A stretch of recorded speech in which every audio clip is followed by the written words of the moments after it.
This is Optimal Startup Daily, episode 633, Side Hustle Series. I funded our wedding through freelance writing, by Leah Manderson with budgetsaresexy.com. And I'm Dan, I am your host, and welcome to Optimal Startup Daily. Thanks for joining me today. This is where I read to you from some of the very best blogs on entrepreneurship. And if you've got any aspects of entrepreneurship that you'd like to hear us talk about here, or maybe you've come across an author who writes about this stuff that you really like to see featured on the show, you can share those ideas with us by coming to oldpodcast.com. That's the word old, O-L-D, podcast.com. And we always appreciate hearing from our listeners. With that out of the way, let's get right to our post from Leah Manderson as we start optimizing your life. Side Hustle Series. I funded our wedding through freelance writing, by Leah Manderson with budgetsaresexy.com. After basking in the glow of a fairy tale engagement story, my now husband and I had to sit down and get serious about how we were going to pay for our wedding. My immediate thought, being the personal finance nerd that I am, was to have a tiny ceremony for our immediate family. We'd marry under a tree to the sounds of an acoustic guitar. We'd have our reception at a local barbecue joint, and I'd smash a scoop of apple cobbler into my husband's face. The whole PF world would applaud my willingness to rebel from the wedding industry complex. However, I knew in my heart that my husband and I really wanted that once-in-a-lifetime opportunity to have our friends and family together at one very cool party. We wanted a live band, a filling southern meal, a delicious cake, and beautiful fresh flowers. I wanted a dress worthy of something slightly nicer than a barbecue joint. When we looked at how much we could budget over the course of our 9-month engagement, we found that we could save around $7,500 if we pushed hard. While that was a great start, we knew that to throw the party we wanted for our 80-person guest list, that we would need a little more. To pick up the slack, I started working as a freelance web copywriter. My husband started selling homemade bacon, but that's another story for another day. How I got started. I've written professionally for my entire marketing career, and have hosted some online passion projects at various points along the way.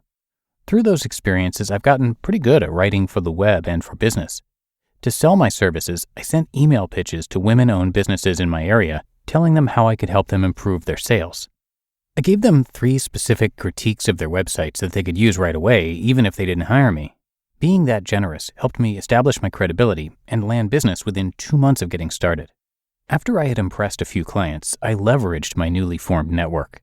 At the end of each project, I asked each of my clients to respond to a quick survey about my services and areas I could improve. Then, I not so covertly asked them for referrals to other women-owned businesses that could use help in improving their websites and online sales. This was a winning strategy for me. I found that everyone liked helping me get started. My clients also liked knowing that I had a purpose with my business, paying for a wedding. They felt like they were part of the experience with me and took a vested interest in my success. How much I charged. Starting out, I offered my copywriting services on the cheap, around $100 per 500 words. 4 months into business and 6 months into my engagement, I doubled my price. Depending on the month's workload, I earned anywhere in the range of $500 up to $1,500 per month, all while holding down my day job. Pros and cons to freelance writing.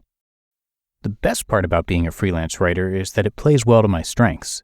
I love filling blank pages with content that gets my clients more sales, higher conversions, or just a more vibrant presence online. I also adore the business process. I find it tremendously fun to talk to prospects, turn them into clients, learn about their businesses, and find unique marketing angles that work. More practically, I love that I can work whenever and wherever I want. I've been known to hustle in my apartment, in coffee houses, in airports, and even in my car. The cons are obvious to anyone who freelances. First, it's often feast or famine. You never can tell exactly what your pipeline will look like from one month to the next. A second downside is the occasional difficult client. It's important to learn how to manage clients of all types, but it's no fun when the client asks for free work or changes their mind a lot, or forgets that you're a human who needs to eat and sleep.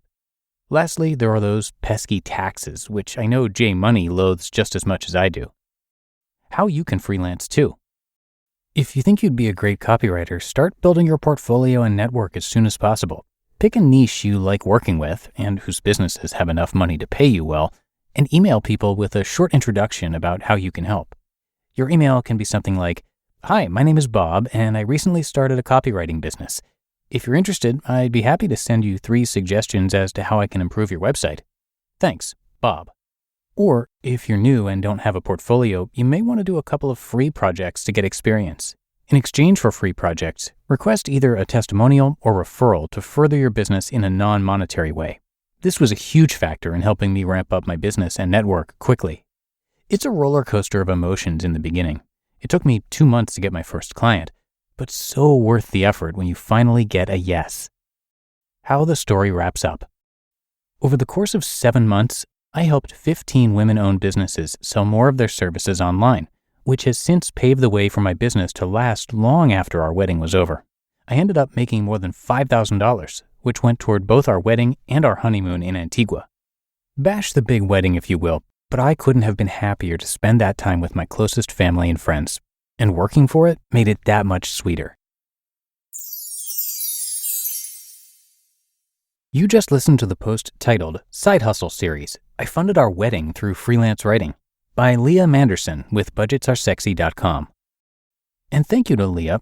She is a freelance copywriter and self-proclaimed personal finance nerd who believes that earning more money is the most fun and rewarding way to get everything you want, whether that's a great big wedding or an early retirement. And thanks also to Jay Money, who created budgetsaresexy.com. We've been fortunate enough to meet him at some conferences in the past, and he is just a great guy, a lot of fun to be around, and it's got some great content on that site. And Jay typically writes about personal finance, so you can hear a lot of his content that is being narrated and has been narrated over on Optimal Finance Daily, but occasionally he touches on business and entrepreneurship as well. He started Budgets Are Sexy way back in February of 2008 in order to track his journey of hitting $1 million in net worth. After 11 years of budgeting, saving, learning how to invest, and making a bunch of mistakes along the way, he finally reached his goal, and millions of readers were there to follow along. So come by budgetsaresexy.com for a lot more, and you can check out our other podcast that I mentioned, Optimal Finance Daily, for a lot more from the site. But that is going to do it for today. Hope you are having a great one, and that you'll join me again tomorrow, where your optimal life awaits.